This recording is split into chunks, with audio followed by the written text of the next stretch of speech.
ఇప్పటి వరకు మన ప్రపంచంలో ఎన్నో రహస్యాలు బయటపడ్డాయి. కానీ ఒకటే చోట ఉంది, అక్కడ కాలం ఆగిపోతుందని అంటారు. అదే మన కైలాస పర్వతం. అసలు ఇది భూమి మీదే ఉందా, లేక దేవాల లోకానిదా? హిమాలయాలలో 22,000 అడుగుల ఎత్తులో ఉన్న ఈ కైలాస పర్వతాన్ని భగవంతుడు స్వయంగా నిర్మించాడని అంటారంట. ఇది ఒక్క మతానికే కాదు, హిందూ, బౌద్ధ, జైన, బౌద్ధ మతాలకు అత్యంత పవిత్రమైన స్థలం. అయితే అసలైన మిస్టరీ ఇది కాదు. అసలైన మిస్టరీ అక్కడ సమయం పనిచేయదంట. ఎందరో ప్రయాణికులు చెబుతున్న అరుదైన అనుభవం. కైలాస పర్వతం మీద అడుగు పెట్టగానే వారి యొక్క గడియారాలు ఆగిపోతాయి. అంతేకాదు, వారి యొక్క కళ్ళు కూడా తిరుగుతాయంట. శరీరానికి ఏదో వింత వింత విషయాలు వినిపిస్తూ ఉంటాయంట. ఇది నిజమేనా, లేక శారీరక ఒత్తిడితో వచ్చే మానసిక ప్రభావమా?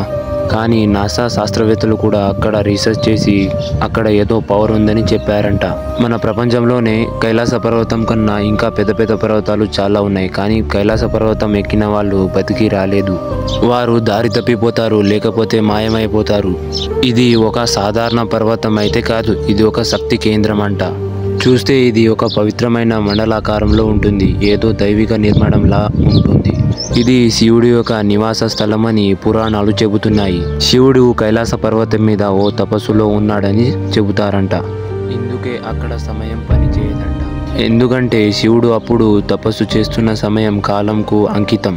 ఈ రహస్యాలన్నీ శాస్త్రానికి అర్థం కావు, కానీ సాక్ష్యం ఉన్న అనుభవాలు మాత్రం అద్భుతం.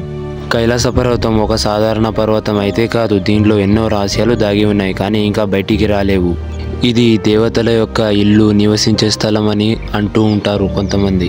మీకు ఈ రహస్యాలు నచ్చితే తప్పకుండా లైక్, షేర్ చేయండి. మరిన్ని మిస్టరీతో మళ్ళీ కలుసుకుందాం.